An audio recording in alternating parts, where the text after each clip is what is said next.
What's going on, everybody? Today I got a video for y'all explaining kind of how the dual zone curve works, because I know a lot of people probably don't understand how it works, or how to find the right settings to adjust to your liking. But I'm gonna show you how to do it. I'm gonna show y'all my curve as a base, change it to your liking after I tell y'all what it does. But anyway, let's get right into it. So first of all, the curve. So this is my curve right here, right? Minimum range. So dual zone has like this feature where it's like you have a zone 1 and a zone 2. Minimum range is like, when do you want it to start, right? The acceleration, like, so essentially this will act as your dead zone. You see, like, when I adjust it, you see how this like has this little space, like a little white bar on the graph. That's pretty much your dead zone. That's where you want your actual movement to start. I recommend you put this on 1 because you don't want any delay with it starting, in my opinion. But if you think it's too fast, then you can always change that. The maximum range is like when you hit your maximum thing. So it's like your maximum acceleration, essentially. So you see on the graph, it's like the peak of your graph, basically. And then the statics is how fast like your micro adjustments are. So I'd leave this at 1 because you want it to be consistent. If you turn it up, sometimes it will be a little inconsistent. I'll leave it at 1 though. The dual zone curve, like, this is how fast you want it to accelerate.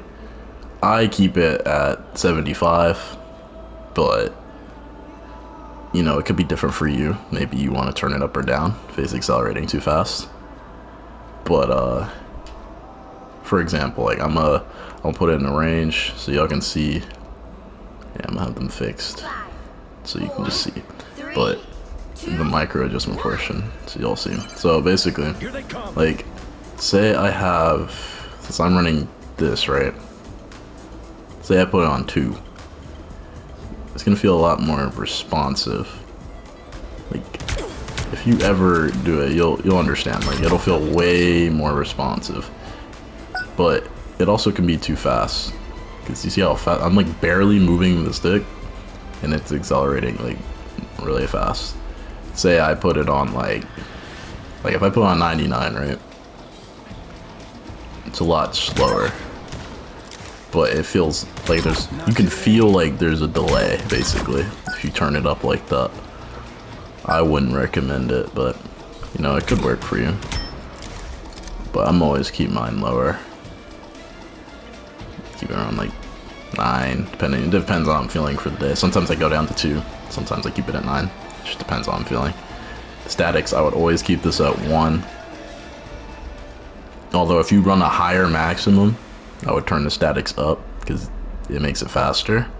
But if you don't run a high maximum, keep this at 1. I'm gonna show you what it is. So basically, here I'm gonna put it at 99. See how like it completely changes the graph, and you see how like y'all aren't holding the controller, but if you were using it, it feels very loose and like you can't do anything without accelerating. Like, I'm barely moving and I'm like going all over the place. Like, you don't want that. So I'm gonna put that back at 1. And then this dual zone maximum, right? Because that makes it go up. Because you can't have this higher than this, because it also causes this to go up, because you're messing with the graph. Same goes here. Like, this minimum cannot be higher than the maximum, obviously, but that's how that works. So that's kind of how the dual zone curve works. I like it more than the other curves because you can edit it and actually adjust it to your liking. You just gotta understand what you're doing. Like, there's not as much customization with these other 3 curves, and they feel kind of stiff to me. That's why I personally use dual zone. But the other curves could work for you. It's not that the other curves are bad. It's just my preference is dual zone. But any of these curves can work. But that's pretty much it for the dual zone curve. If y'all want more tips videos, just let me know. Drop a like, drop a comment, subscribe. Thanks for stopping by. Have a nice day.